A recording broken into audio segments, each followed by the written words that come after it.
In this video, let's see how you can quickly create and print labels using Zoho Writer's label templates. From Writer dashboard, click Create New, and choose Label Template from the drop-down. You'll see different label categories like address and shipping.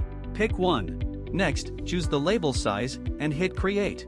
Your document now opens with empty labels, ready to be customized. To fill them in, add a data source. I'm using a CSV file with names and addresses.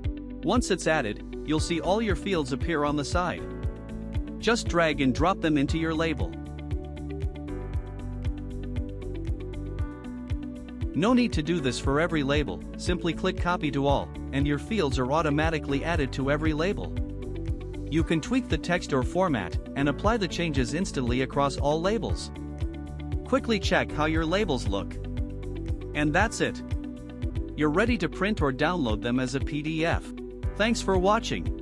Follow us on social media for more quick Zoho Writer tutorials.